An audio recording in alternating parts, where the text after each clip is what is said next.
ফখরুল সাহেব বলেছেন মৌলবাদের প্রতি ক্ষমতা আসে নাই, আসার সম্ভাবনা নেই। আমি ফখরুল সাহেবকে বলবো, আপনি মৌলবাদী হিসাবে মৌলবাদী বলে কাকে নিন করতে চান? কে মৌলবাদী? হিন্দু মৌলবাদী, খ্রিস্টান মৌলবাদী, বৌদ্ধ মৌলবাদী না মুসলিম মৌলবাদী? ইসলামী মৌলবাদ জিন্দাবাদ, জিন্দাবাদ। ইসলামী মৌলবাদ জিন্দাবাদ, জিন্দাবাদ। ইসলামী মৌলবাদ জিন্দাবাদ, জিন্দাবাদ। আমরা ইসলামী মৌলবাদ বিশ্বাসী। আমি মুসলমান, আমার মূল ঠিক আছে।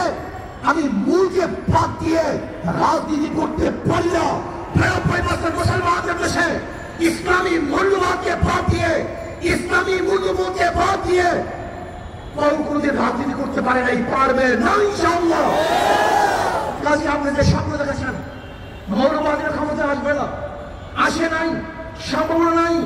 আর আমি উল্টো দেখছি ইনশাআল্লাহ আগামী বাংলাদেশ ইসলামী মৌলবাদীদের বাংলাদেশ, আগামী বাংলাদেশ কোরআন সুন্নাহর বাংলাদেশ, আগামী বাংলাদেশ এদেশের স্বাধীনতাকামী মানুষের বাংলাদেশ, আগামী বাংলাদেশ ধর্মীয় ব্যক্তিত্ব বাংলাদেশ। আজকে ইসলাম শিক্ষা বইয়ের মধ্যে দেবীর মূর্তি আঁকা হয়েছে। আজকে রাধা এবং রামের কৃষ্ণের সবক পড়ানো হচ্ছে। আজকে আমাদের বাংলাদেশের ৯২% মানুষদেরকে নাস্তিক বানাবার চক্রান্ত চলতেছে। আমি অন্তর্বর্তীকালীন সরকার বলবো, এই শিক্ষা কারিকুলামকে পরিবর্তন করতে হবে। বাংলাদেশের ৯২% মানুষের আশা এবং আকাঙ্ক্ষা অনুযায়ী, বৃহত্তর মুসলিম এই সংখ্যাগরিষ্ঠ মানুষের আশা এবং আকাঙ্ক্ষা অনুযায়ী সিলেবাস তৈরি করতে হবে। আমি বলবো, কবির চৌধুরী স্বঘোষিত নাস্তিককে নিয়ে যে শিক্ষা কমিশন গঠন করা হয়েছিল ২০১০ সালে, সেই শিক্ষা কমিশন পরিবর্তন করে আলেম ওলামা জ্ঞানী মানুষের মাধ্যমে শিক্ষা কমিশন গঠন করে এদেশের মানুষ, এদেশের মুসলমান, এদেশের ধর্মীয় মানুষ, হিন্দু ধর্ম, খ্রিস্টান, বৌদ্ধ সমস্ত মানুষের আশা এবং আকাঙ্ক্ষা অনুযায়ী সিলেবাস সাজাতে হবে। কারণ অবস্থা কি, ৯২% মুসলমানদেরকে বাদ দিয়ে বাংলাদেশের মানুষ কোন সিলেবাস চায় না, হতে পারে না, হবে না।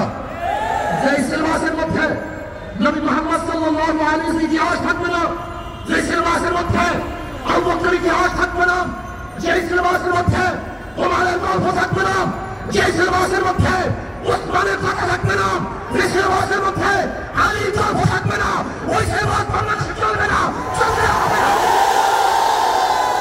এই সিলেবাসের মধ্যে শাহজালাল ইয়ামানির ইতিহাস থাকবে না, শাহ আব্দুল ইতিহাস থাকবে না।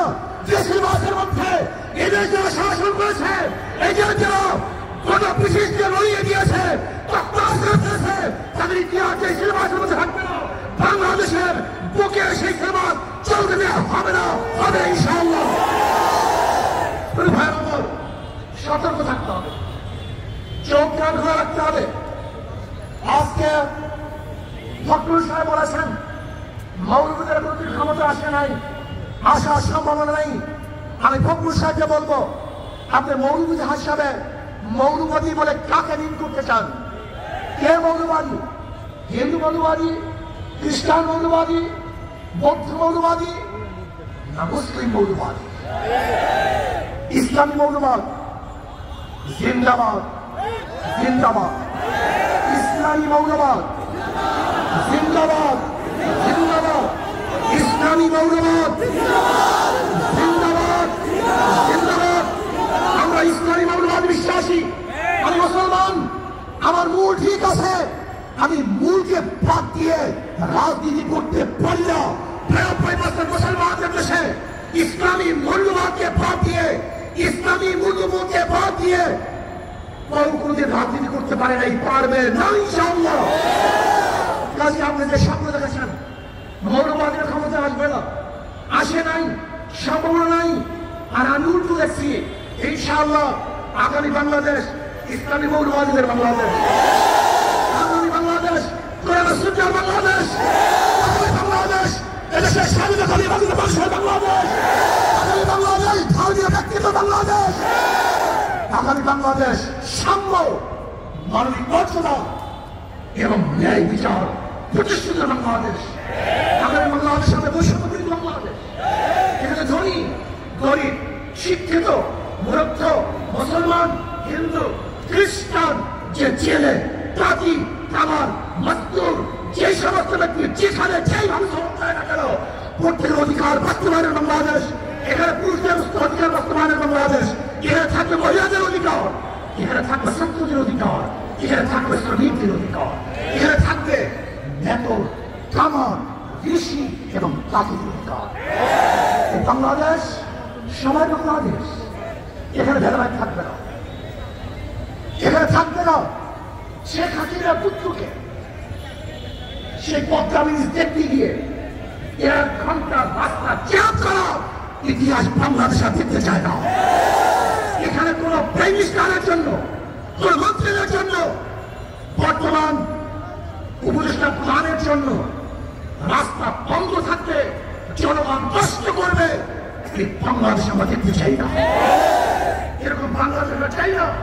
এখানে কে উপদেষ্টা, কে প্রাইম মিনিস্টার, কে প্রেসিডেন্ট, সবার জন্য রাস্তা সমান, সবার অধিকার সমান না।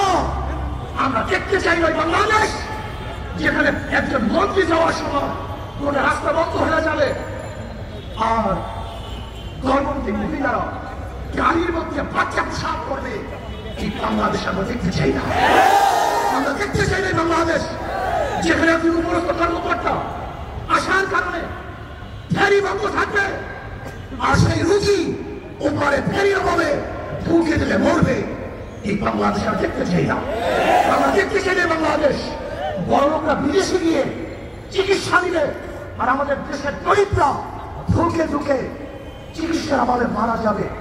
সেই বাংলাদেশ দেখতে চাই না। আমি দেখতে চাই না সেই বাংলাদেশ কেউ থাকবে 10 তলায়, কেউ থাকবে 20 তলায় না, কেউ খাবে কেউ খাবে না, তা হবে না, তা হবে না। কেউ পড়বে কেউ পড়বে না, কেউ পরিধান করবে কেউ পরিধান করবে না, কেউ গোশ খাবে কেউ মাছ খাবে আর কেউ না খেয়ে থাকবে। সেই বাংলাদেশ আমরা দেখতে চাই না। আমরা সবাই একত্রিত হয়ে খাবো, শান্তি সুখ করবো, সবাই একত্রিত শান্তি সুখ করবো। দুঃখ কষ্ট থাকবো তো সবাই দুঃখ কষ্ট একসাথে থাকবো, আরামাইশ করবো সবাই একই সাথে আরামাইশ করবো। আমরা চাই বাংলাদেশের প্রত্যেক নাগরিক সমান অধিকার ভোগ করবে, তারা শান্তিতে বসবাস করবে। আজকে আমি জামায়াতকে বলবো, আপনাদের জন্য সুবর্ণ সুযোগ চলে আসছে। আগামীকালই নির্বাচন হবে না, হক্কানি ওলামায়ে কেরামের সাথে আপনাদের যে মতৈক্য আছে বসে সমাধান করেন। চমৎকার এক সুযোগ, চমৎকার এক সুযোগ। দেখেন নৈতিক ও আদর্শ মিল না থাকলে সাময়িক মিল থাকে না। বিএনপির সাথে আপনাদের চরম দুঃখে ছিল, একই সাথে আন্দোলন সংগ্রাম করেছেন, কিন্তু আদর্শ নৈতিক মিল না থাকার কারণে উভয় প্ল্যাটফর্ম ভিন্ন হয়ে গেছে। আমরা চাই না অনৈতিক কোনো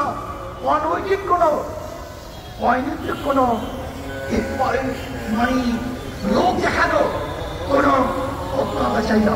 আমরা চাই টেকসই স্থায়ী যে ঐক্য হবে আর কোনোদিন ভাঙবে না, ফাটল হবে না।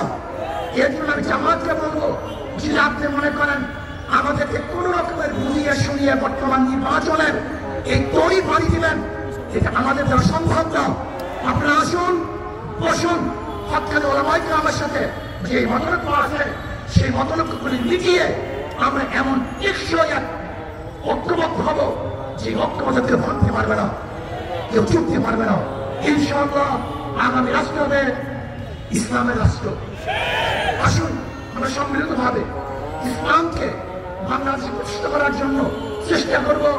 ইসলাম প্রতিষ্ঠিত হলেই সমস্ত জাতি, সমস্ত ধর্ম নিরাপদ থাকবে। এবং সলিমুল্লাহ ইউনিভার্সিটি প্রতিষ্ঠিত করেছে, সেই সলিমুল্লাহ জন্মবার্ষিকী, মৃত্যুবার্ষিকী ইউনিভার্সিটি প্রতিষ্ঠিত হবে না, পালন হবে না, তা আমরা চাই না। এখান থেকে বৈষম্য দূর করতে হবে। সব জায়গায় যে ধর্মের লোক যে গোশ খায়, অনেক জায়গায় দেখা যায় গরুর গোশ খেতে দেওয়া হয় না, এটা বৈষম্য। সেখানে গরুর গোশ খেতে পারবে, খেতে দেন। আপনার যা ইচ্ছা কাচ্চিমের গোশ খান, কোনো সমস্যা নেই, কিন্তু খবরদার কেউ কাউকে বাধা দেওয়ার কোনো অধিকার নেই। আমরা সমৃদ্ধভাবে দেশটাকে গড়বো। আল্লাহ আমাকে এবং আমাদের সবাইকে সমৃদ্ধভাবে দেশ গড়ার তৌফিক দান করেন। আসসালামু আলাইকুম ওয়া রাহমাতুল্লাহ।